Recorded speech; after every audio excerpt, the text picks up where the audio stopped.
Hi, it's Scott Fuller, real estate broker. Welcome to another edition of the East Bay Real Estate Market Minute. Today we are going to be talking about how to plan for a relocation.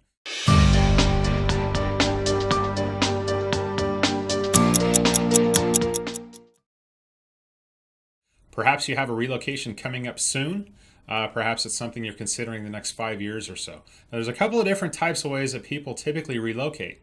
If they work for an employer and the employer is relocating them to a different market, usually everything is taken care of. The employer is going to take care of selling their house, getting them in contact with folks on the ground wherever their next destination is going to be, helping with the logistics and helping to tie in everything together. If you don't fit into that category, and let's say if you might be retiring soon, and you're looking to move to a different area, you don't necessarily have somebody to help you with all these steps. And the other scenario might be, you're a working family, you're looking for a lower cost of living somewhere else, and so you're identifying, potential opportunities in different areas. A lot of times, the amount of research that it takes is overwhelming. Of how do you plan a move? How do you plan a relocation to somewhere else? And a lot of people just decide, we're just going to put this off because we don't really know where to start. The good thing is we've worked with a lot of people who are relocated out of the Bay Area, whether it's to a different part of California or to a different state, and we have this down to, pretty much a science. So what I'm going to go through with you today is a roadmap that we've developed through leavingthebayarea.com that'll help kind of outline the steps of what you need to do to plan for a successful relocation. Now, I have a copy of this right here, which I'll show you briefly. I'm going to go through this, but we also will have this available to be able to send over to you. And again, if this helps you to be able to, plan your move for retirement or plan your move for your next, job opportunity, that's really what we're looking to do, is help to provide some information to you to make that easier. So it's something that you can kind of, we've broken it down into steps for you. So step number one is having a, consultation.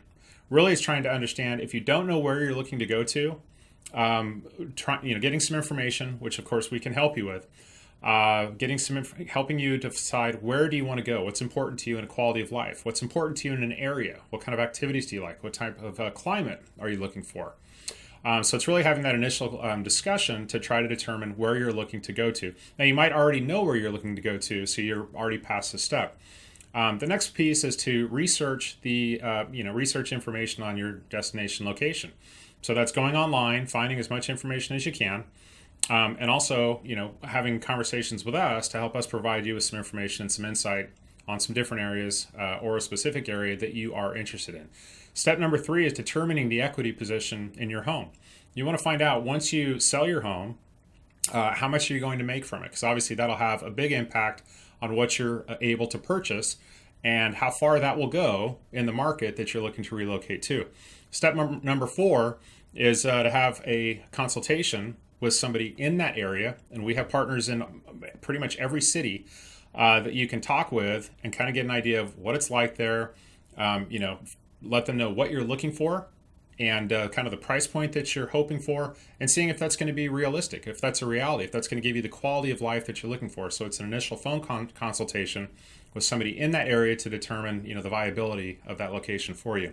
Step number 5, always talk with your CPA or a financial planner to find out how the tax laws in that state and local laws and everything like that impacts your long-term financial position and your long-term financial goals. You want to make sure it's in sync, and you want to make sure that you talk to the experts on that to make sure that the tax situation and everything is going to be exactly what you are expecting, and it's going to work with your long-term goals.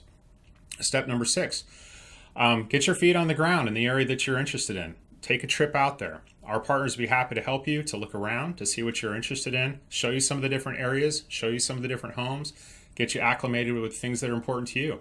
Maybe it's retirement areas. Maybe it's proximity to healthcare. Maybe it's proximity to good schools. Different things like that. So take a trip out there. Really get to understand the area. Get to see it firsthand. Step number 7, get approved. If you're not paying cash for your property, you may have to get pre-approved for a loan. This is a good stage to do that because you have an idea, again, how much you're going to make from your home. You have an idea of how much that home you're looking to purchase is going to cost. Go ahead and get pre-approved, and that way it's ready to go when you're ready to use it. Step number 8, get your home prepared for sale. That's going to be everything from staging, decluttering, everything you'd normally do to get your home ready for sale. Also, get photos done. Have the home ready to be put on the market pretty much at we'll call it a moment's notice. Step number 9, go ahead and take a buying trip. Go back to that area after you've gone through and you've done all of your diligence and you've researched everything to make sure that everything looks good and this is the area that you want to move to. Go back out and start putting offers in on properties. That's a great way to really be able to go in and be able to determine, okay, these properties are available. I'm ready to put in an offer right now. I know what I'm looking for. I've done all the research and we're ready to pull the trigger and put in an offer. Once your offer is accepted, then you're going to list your home for sale here in the Bay Area. So you're going to be ready to put, like I said before, an earlier step, you're going to have your home ready to go on the market. Once you're in contract within at least 2 days, you want to have your home on the market, which will be part of the contractual agreement that you have with the seller that you're purchasing a home from in the location that you're going to. Step number 11, schedule the logistics. You want to start, a lot of companies book up early, moving companies, especially people who are moving out of the Bay Area. These companies are very, very busy. They can book, well ahead of time. So start scheduling a lot of those logistics. That's going to be everything from, if you have kids, getting your kids into the school systems, getting them registered. If you, changing your mailing address, scheduling the moving. We can help with all of those different items, but make sure that you get those things set in place and scheduled so they're on your calendar. And then step number 12, once everything closes, you close on your existing home sale, close on your new home purchase, then you go ahead and you move in. You're all done. So again, we find that this roadmap helps people to really understand what the steps are. We always find that when you break down the steps, they become more achievable and they become, it makes it more attainable to be able to really, start looking at that next move that you may be planning to make. So again, to get a copy of this PDF, we'd be happy to send that over to you. Just let us know, or you can email us at info@leavingthebayarea.com. I hope that's helpful for you. Any questions that I can answer for you, feel free to let me know. Appreciate you watching. Hope you're having a great day. We'll see you next time. Take care.